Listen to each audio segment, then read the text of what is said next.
अस्सलाम वालेकुम वरहमतुल्लाह। हाँ बच्चों, आज हम यहाँ से एक दूसरा चैप्टर शुरू करने जा रहे हैं, वर्क एनर्जी एंड पावर। हालांकि मैं इस पर एक दो लेक्चर्स आपको दे चुका हूँ, वीडियो पर नहीं बल्कि वो पार्क में जब हम पढ़ते थे, लेकिन सारे बच्चे तो वहाँ पर होते नहीं थे और भी सेंटर्स में बच्चे हैं, तो लिहाजा हम पहले से ही इस चैप्टर को फिर से पढ़ते हैं। तो इसमें हम सबसे पहले जो है वर्क को डिफाइन करते हैं, वर्क क्या होता है। देखिए, जब हम वर्क की बात करते हैं तो वर्क के कई टाइप्स हो सकते हैं फिजिक्स में। जैसे अब आप एक सर्किट हो या कोई डिवाइस हो, उसमें इलेक्ट्रिक वर्क हो सकता है। मैकेनिक्स में हम मैकेनिकल वर्क का नाम ले लेते हैं या मैकेनिकल वर्क को हम पढ़ते हैं। यहाँ इस चैप्टर में जब हम टर्म वर्क का इस्तेमाल करते हैं, ज़बान पर लाते हैं वर्क, तो हमारे कहने का मतलब होता है मैकेनिकल वर्क। यानी मैकेनिक्स में वर्क का मतलब क्या है, वही हम यहाँ पर इस चैप्टर में, क्योंकि हम तो 11th के सिलेबस में मैकेनिक्स ही पढ़ते हैं ना, तो लिहाजा जो हम यहाँ पर ये वर्क की बात कर रहे होते हैं तो ये मैकेनिक्स का वर्क होता है, यानी मैकेनिकल वर्क जिसको हम कहते हैं। तो अगर हम देखें कि ये मैकेनिकल वर्क क्या है, what do we mean by mechanical work, mechanical work है क्या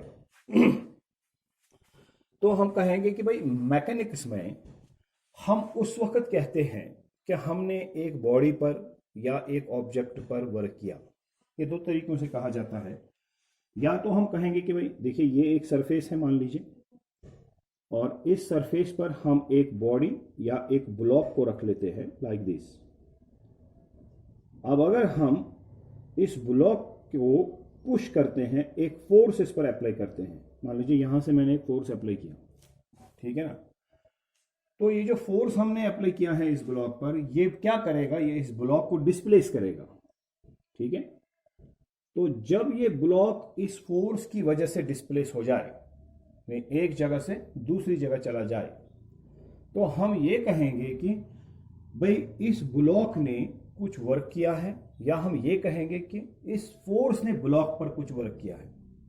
तो कहने के दो तरीके हो गए, there is some work done by this body, there is some work done by this block, और we may say some work is done on the body by the force. या फिर हम ये कह सकते हैं कि इस फोर्स ने इस बॉडी पर वर्क किया। गौर से याद रखें कि किस तरीके से कहा जाता है, किस तरीके से कहा जाता है। या तो हम ये कहेंगे some work is done by the body, some work is done by this block, या फिर ये कहेंगे some work is done on the body by the force, ठीक है। ये फोर्स ने इस पर वर्क किया, हमने इस पर वर्क किया फोर्स अप्लाई करके, ठीक है, या इसने कुछ वर्क किया, डिस्प्लेस हो गई। अब सवाल ये पैदा होता है, जब हम किसी ऑब्जेक्ट पर फोर्स अप्लाई करेंगे, वो ऑब्जेक्ट, वो बॉडी डिस्प्लेस हो गई एक जगह से दूसरी जगह तक। नॉर्मली यानी सिंपल केसेस में अगर ये डिस्प्लेसमेंट उसी डायरेक्शन में हो रही है जिस डायरेक्शन में हमने फोर्स अप्लाई किया, मतलब ये बॉडी यहां तक आ गई, ये ब्लॉक यहां तक आ गया, मतलब ये हुआ कि यहां से यहां तक जो इसकी डिस्प्लेसमेंट हुई है, इस ब्लॉक की जो डिस्प्लेसमेंट हुई है, वो कहां की ओर हुई है, जिस डायरेक्शन में हमने फोर्स अप्लाई किया। हमने किस डायरेक्शन में फोर्स अप्लाई किया, ये कौन सी डायरेक्शन है, आप मान के चल सकते हैं अलोंग पॉजिटिव एक्स एक्सिस। हमने फोर्स अप्लाई किया था अलोंग पॉजिटिव एक्स एक्सिस, और जो डिस्प्लेसमेंट इस बॉडी की हुई है वो भी हुई है अलोंग पॉजिटिव एक्स एक्सिस। तो इसका क्या मतलब हो गया, इसका मतलब ये हुआ कि जो हमने फोर्स अप्लाई किया उसने बॉडी को डिस्प्लेस किया उसी डायरेक्शन में जिस डायरेक्शन में हमने फोर्स अप्लाई किया था। जब ऐसी सिचुएशन रहती है कि फोर्स अप्लाई किया जाए और उस फोर्स की वजह से कोई नेट डिस्प्लेसमेंट बॉडी में प्रोड्यूस हो जाए, और सिंपल केसेस में वो डिस्प्लेसमेंट उसी डायरेक्शन में हो जिस डायरेक्शन में हमने फोर्स अप्लाई किया, तो हम कहते हैं that the body has done some work, या some work is done on the body by this force. हम कहते हैं इस बॉडी ने कोई वर्क किया है, या हम ये भी कहते हैं कि इस बॉडी पर इस फोर्स ने कुछ वर्क किया है, ठीक है। तो ये जो वर्क का मामला फिर हो गया, वो जरा दूसरी खिड़की भी खोल के रख दीजिए, ठीक है। जो हमने यहाँ पर फोर्स का या वर्क का मामला हो गया, तो इसमें फिर दो चीजें आ गई एक आपने फोर्स अप्लाई किया, दूसरा उस फोर्स की वजह से कोई डिस्प्लेसमेंट हो गया। आप मान लीजिए आपके सामने एक बहुत ही भारी सा पत्थर है, एक बड़ी सी चट्टान है, और आप इसको पुश कर रहे हैं, धक्का मार रहे हैं, फोर्स अप्लाई कर रहे हैं, पर ये नहीं हिल रहा। तो फोर्स तो आप अप्लाई कर रहे हैं मगर वो हिल नहीं रहा है, उसमें कोई डिस्प्लेसमेंट प्रोड्यूस नहीं हो रही है, तो आपके फोर्स ने कोई वर्क नहीं किया। यानी वर्क हम तभी कहते हैं जब हम फोर्स अप्लाई करें और उस फोर्स की वजह से डिस्प्लेसमेंट प्रोड्यूस हो। आप जरा देख लीजिए, अगर हम इस वर्क की एक्सप्रेशन को देखें तो आपने कई बार ये देखा है, आप जानते हैं कि जब वर्क कोई बॉडी करती है तो अगर हमें उसका कितना वर्क किया, कितने जूल्स, क्योंकि इसका असाइन जूल्स है, एनर्जी और वर्क के एक ही यूनिट्स हैं, अगर हमें देखना हो कि इस बॉडी ने यहां से यहां तक डिस्प्लेस होने में कितना वर्क किया है, तो हम लिखेंगे W is equal to F S cos of theta. अब ये F क्या है, यानी बेसिकली वर्क जो है, basically work is given by the dot product of force and displacement. ये भी आपने वेक्टर्स में पढ़ा हुआ है, मैंने पढ़ाया है। वर्क एक स्केलर क्वांटिटी है और ये फोर्स और डिस्प्लेसमेंट का डॉट प्रोडक्ट होता है। आप जानते हैं जब दो वेक्टर्स का डॉट प्रोडक्ट किया जाता है, वहां से जो हमें रिजल्ट मिलता है वो हमेशा ही स्केलर होता है। अब वर्क क्रॉस प्रोडक्ट के बराबर नहीं है, बल्कि dot product of force and displacement के बराबर है। तो ये वर्क क्या बनेगा, एक स्केलर क्वांटिटी।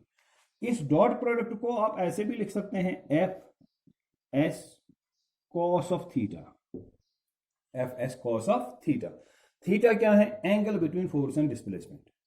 मतलब आपने यहां से फोर्स अप्लाई किया, डिस्प्लेसमेंट उसी डायरेक्शन में हुई, तो अगर आपको फोर्स का वेक्टर में डालने को कहो, आप ऐसे डालेंगे, डिस्प्लेसमेंट वेक्टर वो भी उसी डायरेक्शन में डालेंगे, तो एंगल बिटवीन द टू क्या हो गया, जीरो हो गया। जब बॉडी उसी डायरेक्शन में डिस्प्लेस हो जाए, जब बॉडी उसी डायरेक्शन में डिस्प्लेस हो जाए, जिस डायरेक्शन में आपने फोर्स अप्लाई किया, जिस डायरेक्शन में आप फोर्स अप्लाई कर रहे हो, उसी डायरेक्शन में बॉडी डिस्प्लेस हो रही है। जब कोई बॉडी उसी डायरेक्शन में डिस्प्लेस हो जाए, जिस डायरेक्शन में आपने फोर्स अप्लाई किया हो, तो फिर आप angle between F and S जो आएगा, फोर्स एंड डिस्प्लेसमेंट के दरमियान जो एंगल आएगा वो जीरो आएगा। तो यहां आप उस वक्त लिख सकते हैं cos जीरो। जब आप cos zero theta is equal to zero, means body उसी डायरेक्शन में डिस्प्लेस हो रही है जिस डायरेक्शन में आपने फोर्स अप्लाई किया था, तो ये आएगा f into S cos of zero. Cos of zero is 1, तो cos जीरो 1 होता है, लिहाजा W is equal to F S. मगर कई बार ऐसा होता है कि जब हम फोर्स अप्लाई करते हैं, कि अगर हम इस बॉडी पर फोर्स, मान लीजिए इस पेन पर फोर्स अप्लाई करेंगे, तो मेरा फोर्स एक डायरेक्शन में हो सकता है। मैं पेन की जगह एक छोटी चीज ले लेता हूं, ये अगर मैं इसको फोर्स अप्लाई करूं लाइक दिस, अब देखिए मैं यहां से फोर्स अप्लाई कर रहा हूं, लेकिन यहां से डिस्प्लेसमेंट हो रही है। अगर मैं इस पर फोर्स अप्लाई करूं लाइक दिस, यहां से फोर्स यहां से अप्लाई हो रहा है, लेकिन डिस्प्लेसमेंट यहां से हो रही है, तो क्या फोर्स और डिस्प्लेसमेंट एक ही डायरेक्शन में है? नहीं है। तो लिहाजा इस केस में अगर हम ये दो वेक्टर्स ड्रॉ करेंगे तो हम उनको ऐसे ड्रॉ कर सकते हैं, क्योंकि एक वेक्टर दूसरा वेक्टर, यानी इन दोनों वेक्टर्स में आप क्या देख रहे हैं, ये डायरेक्शन दूसरी है। तो इसका मतलब क्या है कि फॉर एग्जांपल अगर आपने यहां से फोर्स अप्लाई किया, यहां से डिस्प्लेसमेंट हो रही है, या यहां से फोर्स अप्लाई किया, यहां से डिस्प्लेसमेंट हो रही है, तो मान लीजिए ये एफ है और ये एस है, ठीक है ना, तो ये फोर्स एंड डिस्प्लेसमेंट और इनके दरमियान जो अब एंगल है वो थीटा है, वो जीरो नहीं है। जीरो कब होगा, जब फोर्स एंड डिस्प्लेसमेंट एक डायरेक्शन में होंगे। तो इस सूरत में वर्क किसके बराबर होगा, F S cos of theta. अब मान लीजिए सपोज थीटा 60 डिग्रीज है, तो यहां क्या लगेगा, एफ एस कॉस 60। कॉस 60 का वैल्यू क्या होता है, 1/2, तो ये क्या बनेगा, 1/2 एफ एस। तो जरा देख लीजिए, जब एंगल जीरो था, यानी जब फोर्स और डिस्प्लेसमेंट एक ही डायरेक्शन में थे, तो वर्क कितना था, एफ इंटू एस। लेकिन जब जीरो से अलग कोई एंगल है तो वर्क कितना बनता है, एफ एस कॉस थीटा, तो वो कभी भी एफ एस नहीं बनता बल्कि एफ एस से कम बनता है। भाई ये सीधी सी बात है, यहां पर वर्क अब इस एंगल पर डिपेंड करता है और कॉस थीटा पर डिपेंड करता है। अगर कॉस थीटा का वैल्यू ज्यादा आ गया तो वर्क ज़्यादा। अगर कॉस थीटा का वैल्यू कम आ गया तो वर्क कम। अब कॉस थीटा का वैल्यू ज़्यादा कब आएगा? मैक्सिमम वैल्यू क्या होता है कॉस थीटा का? 1। वो किस वक्त होता है? जब एंगल 0 होता है। इसका मतलब सबसे ज़्यादा वर्क कब होगा? जब एंगल 0 होगा, क्योंकि उस वक्त मैक्सिमम वैल्यू होगा कॉस थीटा का। ये कॉस 0 बनेगा, कॉस 0 1 होता है और कॉस का मैक्सिमम वैल्यू 1 ही होता है। तो इसका मतलब इसका मैक्सिमम वैल्यू तभी आएगा जब एंगल 0 होगा। तो एंगल 0 के वक्त वर्क मैक्सिमम होगा। मगर एंगल अगर 0 नहीं होगा, अगर ये ग्रेटर देन 0 होगा, if theta is greater than 0 anything, मान लीजिए 30, 45, 60, मैं फिलहाल 90 तक ले लेता हूं। अगर थीटा ग्रेटर देन 0 है, ठीक है ना, मान लीजिए less than 90 but greater than 0, तो जब थीटा 0 से बड़ा होगा, 30 होगा, 45 होगा, 50 होगा, 60 होगा, 70 होगा, 80 होगा, कुछ भी होगा, 0 से ज्यादा होगा 90 तक, तो इस कॉस का वैल्यू उस वक्त लेस देन 1 होगा। जब इसका लेस देन 1 वैल्यू आएगा, 1/2, 1/3 मिसाल के तौर पर ऐसे कुछ वैल्यूज आएंगे, तो ये वर्क कितना बनेगा? ये वर्क इस F into S divide by 2, F into S divide by 3, यानी वर्क जो है कम होता जाएगा। इसका मतलब क्या हुआ? मैक्सिमम वर्क कब होता है? जब बॉडी डिस्प्लेस हो जाए इन द डायरेक्शन ऑफ फोर्स, क्योंकि उस वक्त एंगल 0 होता है और cos 0 1 होता है, और 1 जब इसका वैल्यू होगा वो इसका मैक्सिमम वैल्यू है और उस वक्त वर्क मैक्सिमम होगा, उस वक्त वर्क मैक्सिमम होगा। लेकिन जब इस थीटा का वैल्यू यानी फोर्स एंड डिस्प्लेसमेंट के दरमियान जो एंगल है, अगर उस एंगल का वैल्यू 0 से कुछ ज़्यादा होगा तो फिर वर्क कम होगा। तो हम इस नटशेल में इस चीज़ को इस तरह से कहेंगे, if a body displaces in the direction of force, अगर एक बॉडी डिस्प्लेस हो रही है इन the direction of force, so that the angle between F and S is 0, ताकि एंगल एफ और एस के दरमियान क्या बने? 0, द वर्क इज मैक्सिमम, तब उस वक्त वर्क क्या होता है? मैक्सिमम होता है। But if a body displaces in any other direction, not in the direction of force, if the displacement makes some angle with the direction of force, अगर displacement कोई एंगल बनाता है किसके साथ? with the direction of force, which is not 0, जो 0 नहीं है, greater than 0 है, then work will not be maximum, उस वक्त maximum work नहीं होगा, बल्कि when theta is 0, शाबाश, जो इतना आप वो डिपेंड करेगा, तो मैक्सिमम तो कभी नहीं होगा। हम लिखेंगे when theta is greater than 0, work is not maximum, not maximum, उस वक्त वर्क मैक्सिमम नहीं है। अब कुछ चीज़ें और देख लेते हैं।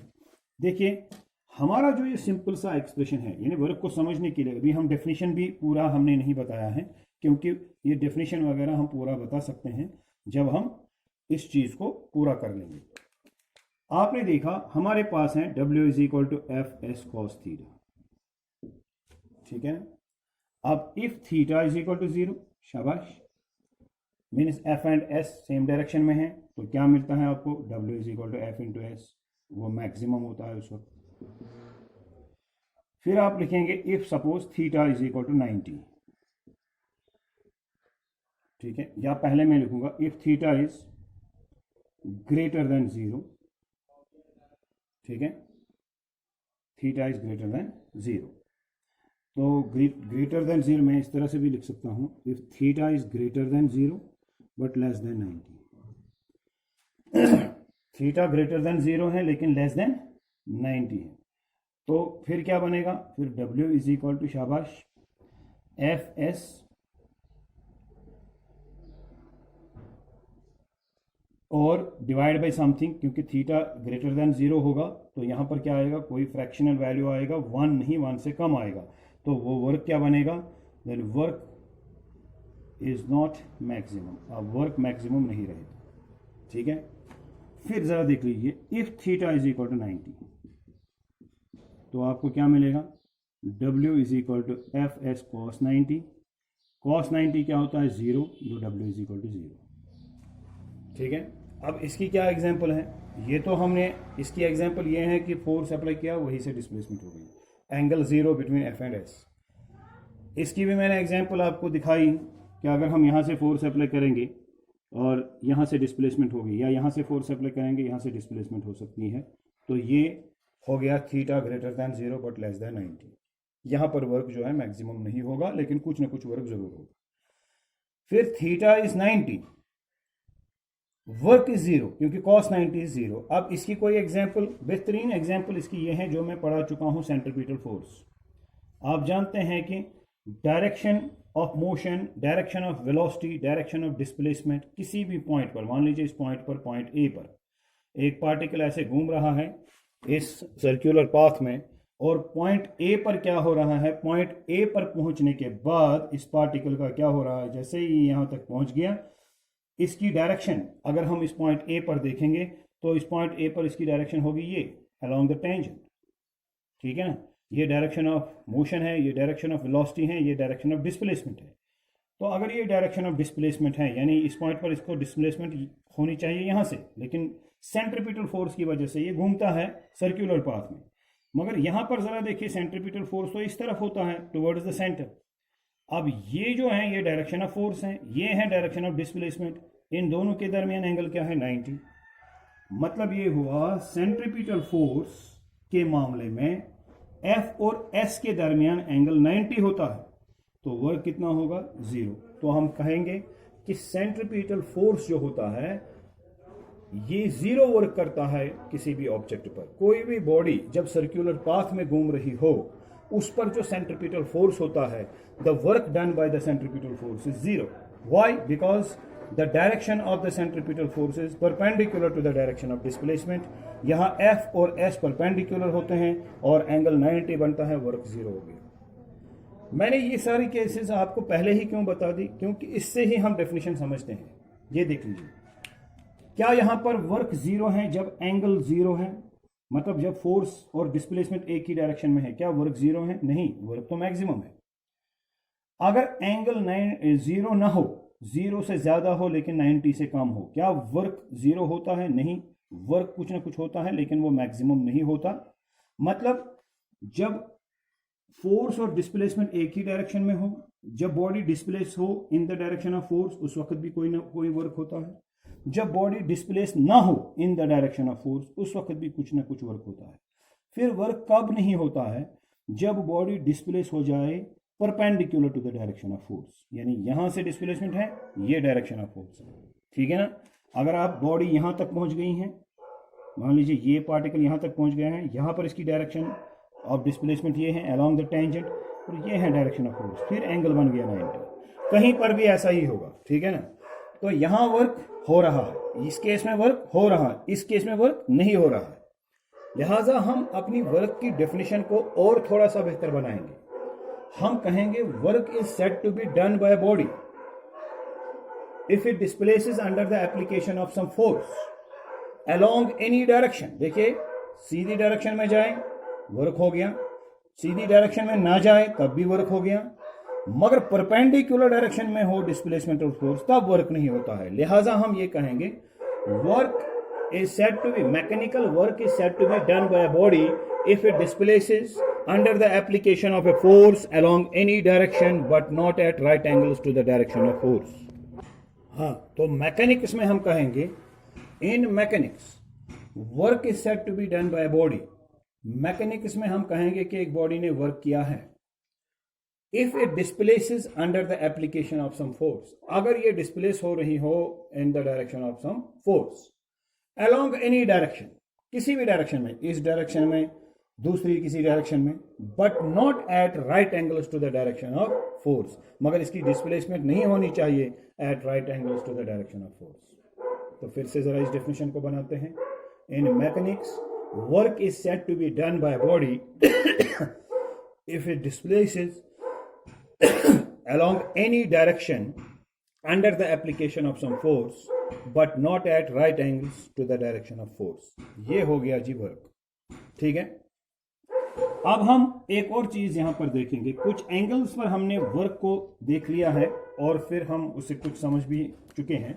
हम यहां पर हमने देखा कि थीटा 0 तो वर्क कितना होता है, वर्क इज मैक्सिमम। फिर हमने देखा theta is greater than 0 but less than 90, तो वर्क क्या होता है, वर्क कुछ ना कुछ होता है ठीक है ना, बट नॉट मैक्सिमम, ठीक है। फिर हमने देखा थीटा इज इक्वल टू 90, तो हमने देखा कि इस केस में वर्क इज 0। अगर if theta is equal to 180, हाँ भाई, मतलब अगर फोर्स और डिस्प्लेसमेंट जो है अपोजिट डायरेक्शंस में हो, एफ एस, ठीक है, तो क्या होगा बताइए क्या होगा। तो यहां पर वर्क आ जाएगा W is equal to F S cos of 180, क्योंकि आपका एंगल क्या है 180, कॉस 180 इज -1, तो ये आएगा माइनस एफ एस। इसको हम नेगेटिव वर्क कहते हैं। नेगेटिव वर्क को समझने के लिए हम अलग से एक दूसरे लेक्चर में ये आएगा। फिलहाल आप ये समझ लीजिए कि अगर एंगल एफ एंड एस के दरमियान 180 हो गया, कॉस 180 -1 आएगा, ये नेगेटिव वर्क आएगा, ठीक है कि नहीं। अब जरा आगे बढ़ के हम देखते हैं कि इस वर्क के यूनिट्स क्या है। देखिए वर्क के वही यूनिट्स हैं जो एनर्जी के हैं, जूल्स, ऐसा यूनिट्स, ठीक है ना। तो अगर हम देखना चाहें कि वर्क 1 जूल कब होती है, तो उसके लिए भी एक्सप्रेशन यूज कर सकते हैं, F S cos of theta. अब सिंपलेस्ट फॉर्म में ये 1 जूल कब आएगा, if force is equal to 1 newton and displacement is 1 metre. अगर आपने 1 न्यूटन फोर्स किसी बॉडी पर अप्लाई किया और उस फोर्स की वजह से अगर 1 मीटर डिस्प्लेसमेंट हो गई in the direction of force, यानी एंगल 0 बन गया एफ एंड एस के दरमियान, उसी डायरेक्शन में फोर्स अप्लाई, जिस डायरेक्शन में उसी डायरेक्शन में डिस्प्लेसमेंट हो गई, उसी डायरेक्शन में डिस्प्लेसमेंट हो गई जिस डायरेक्शन में आपने फोर्स अप्लाई किया, तो एंगल क्या बनेगा 0। तो ये क्या बनेगा, ये बनेगा W is equal to F S cos of 0, cos 0 is 1। तो ये एफ आपका कितना है, यहां पर देख लीजिए एफ कितना है 1 न्यूटन इंटू डिस्प्लेसमेंट 1 मीटर, ठीक है, कॉस 0 इज ऑल्सो 1, तो ये बनेगा 1 न्यूटन मीटर, इसको आप 1 जूल भी कहते हैं। तो ऐसा यूनिट ऑफ वर्क जूल्स है, और work is said to be 1 joule. Work तभी हम कहेंगे कि 1 जूल है, या किसी बॉडी ने 1 जूल वर्क की है, या किसी बॉडी पर 1 जूल वर्क किसी फोर्स ने की है, if it displaces by 1 metre, under the application of 1 newton force. अगर 1 मीटर इसकी डिस्प्लेसमेंट हो गई और under the application of 1 newton force in the direction of force, और वो डिस्प्लेसमेंट हो गई in the direction of force, मतलब when the force applied is 1 newton and the displacement produced in body is 1 meter and it displaces in the direction of force, then the work done by the body is 1 joule। तब उस वक्त जो work होती है वो 1 joule के बराबर होती है। अब जूल से छोटा यूनिट है अर्थ, और आप जानते हैं, आपने यूनिट्स और डायमेंशंस वाले चैप्टर में पढ़ा है, 1 जूल जो होता है 1 जूल, इट इज 10⁻⁷ अर्थ्स, ठीक है। अच्छा, मैंने आपसे कहा कि एनर्जी और वर्क के यूनिट सेम है, तो कभी कभी हम एनर्जी के लिए खास तौर पर से एक दूसरा यूनिट भी यूज करते हैं जिसको हम इलेक्ट्रॉन वोल्ट कहते हैं। मैं यहाँ पर छोटा, ये आपको उतना तो काम अभी आएगा नहीं, लेकिन आगे आ सकता है। तो आप अगर इलेक्ट्रॉन वोल्ट्स में भी इस जूल को एक्सप्रेस कर सकते हो, तो 1 इलेक्ट्रॉन वोल्ट ये क्या होता है, ये होता है 1.6 इंटू 10⁻⁻19 जूल्स। अगर इतना वर्क कहीं पर हो गया या इतनी एनर्जी किसी जगह पर होगी, ये तो चार्ज ऑफ इलेक्ट्रॉन जितना होता है उसी के मैग्नीट्यूड के बराबर है। अगर इतने जूल्स वर्क हो गए जितना चार्ज ऑफ एन इलेक्ट्रॉन है, ठीक है ना, 1 पॉइंट न्यूमेरिकली मैं समझा रहा हूँ, वरना हम इलेक्ट्रॉन वोल्ट को डिफाइन भी कर सकते हैं, जो हमें आगे वाले क्लासेस में करना पड़ता है। लेकिन यहाँ पर आपको सिर्फ रिलेशन याद रखना है यूनिट्स के दरमियान, इन 2 यूनिट्स के दरमियान, इसलिए मैं यहाँ पर सिर्फ न्यूमेरिकली इसको दिखा रहा हूँ। 1 इलेक्ट्रॉन वोल्ट होता है 1.6 इंटू 10⁻⁻19 जूल्स, मतलब कहीं पर इतनी एनर्जी होगी या इतना वर्क होगा, इतने जूल्स, उसमें 1.6 इंटू 10⁻⁻19 जूल्स नहीं लिखा होगा, उसमें 1 इलेक्ट्रॉन वोल्ट लिखा होगा। और आप समझना चाहिए आपको कि ये 1 इलेक्ट्रॉन वोल्ट इतने जूल्स होता है, ठीक है कि नहीं। तो ये कुछ चीज़ें थी वर्क पर जो हमने इस लेक्चर में आपको बताने की कोशिश की, और आप समझ गए कि फाइनल डेफिनेशन जो मेरे हिसाब से वर्क की हो सकती है वो ये कि वर्क, मैकेनिकल वर्क, और in mechanics work is said to be done by body if it displaces under the application of some force along any direction but not at right angles to the direction of force. It is a scalar quantity. It is given by the dot product of force at displacement. यहां से सीधे ही अगर आपका force का magnitude पता है, displacement का magnitude पता है, एंगल पता है, वर्क मेजर हो सकता है। लेकिन कभी कभी दूसरा तरीका भी हो सकता है वर्क को मेजर करने के लिए, वो मैं यहां पर एक न्यूमेरिकल में दिखाऊंगा। फॉर एग्जाम्पल, फोर्स दिया हुआ है एक बॉडी पर, और ये फोर्स जो है ये है 2I प्लस जे माइनस के। यानी फोर्स तो वेक्टर क्वांटिटी है और ये वेक्टर इस तरीके से दिया हुआ है। Displacement produced in the body is due to this force 3I plus 2J plus K. हमें वर्क बताना है। अब यहां पर हम वर्क कैसे निकालेंगे? सीधे ही W is equal to vector F dot vector S, सीधा F डॉट S। तो F किसके बराबर है? शाबाश, हाँ, F है 2I प्लस J माइनस के डॉट, शाबाश, हाँ, 3I प्लस 2J प्लस के। ये डॉट प्रोडक्ट हमने किया, ठीक है। तो आपको मिलेगा, अब I और I का डॉट होता है, J और J का होता है, K और K का होता है, बाकी I और K, I और J, इनका तो डॉट प्रोडक्ट 0 होता है। तो लिहाजा सिमिलर यूनिट वेक्टर्स का डॉट प्रोडक्ट 1 होता है, I dot I that is 1। तो वही सब हमें लिखना है, 2 into 3 that is 6, I dot I that is 1। अब इस I और J का नहीं होगा क्योंकि वो 0 हो जाएगा, I और K का भी नहीं होगा, वो भी 0 हो जाएगा। तो फिर I को I से प्रोडक्ट करना है और J का J से प्रोडक्ट देखना है, K का K के साथ प्रोडक्ट देखना है। J इसका कोफिशिएंट 1 है, 1, और यहाँ J का कोफिशिएंट 2 है, 1 इंटू 2 दैट इज 2, फिर J dot J that is 1 minus, शाबाश, यहाँ कोफिशिएंट क्या है? -1, यहाँ K का coefficient +1, -1 into +1 is -1, then K dot K that is 1। That means W is equal to, this is 8 minus 1 that is 7। अगर ये सारा जूल्स में है, मान लीजिए ये अगर न्यूटन्स में है और ये अगर मीटर्स में है, ठीक है ना, तो ये सब फिर ऐसा यूनिट में वर्क भी आएगा, 7 जूल्स।